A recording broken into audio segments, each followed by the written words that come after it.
verse 45, for as much as thou sawest that the stone was cut out of the mountain without hands, and that it break in pieces the iron, the brass, the clay, the silver, and the gold, the great power hath made known to the king, which shall come to pass hereafter. Okay? And the dream that is certain. Okay? Now let's jump back to 2nd Ezra 13 and we can close this out. 2nd Ezra chapter 13. Let's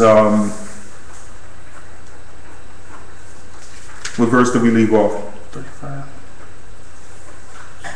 Verse 30, start verse 36. Verse 36.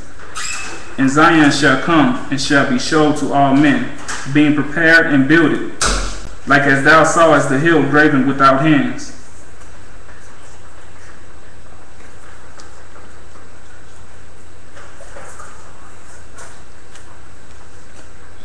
Yeah, go ahead.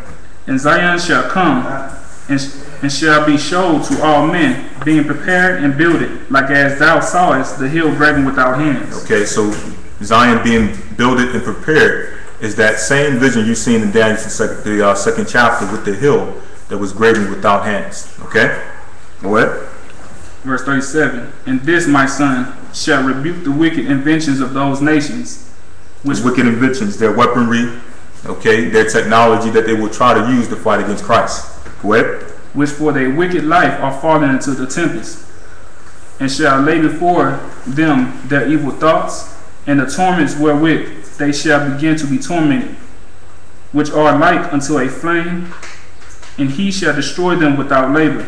Now, real quick, just to explain it through, when he speaks about the fire coming out of his mouth and him consuming these nations with the spirit coming from his mouth, with fire coming from his mouth, that's similar to what you read about in 2 Thessalonians, the 2nd chapter, where it speaks about that wicked will be revealed, who he shall consume with the spirit of his mouth.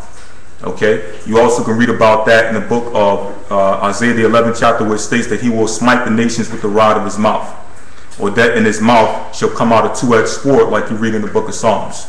Okay? When you read on, it gives the understanding of the peaceable multitude, who we know are the 10 tribes who came over to the Americas after the Assyrian captivity, okay, to dwell, to uphold the statutes of the Most High.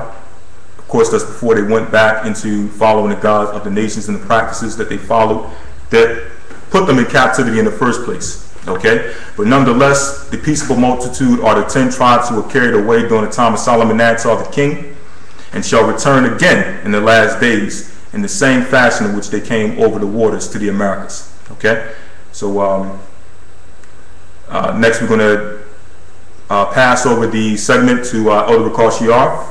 All right, this is going to be only about a half hour. Okay.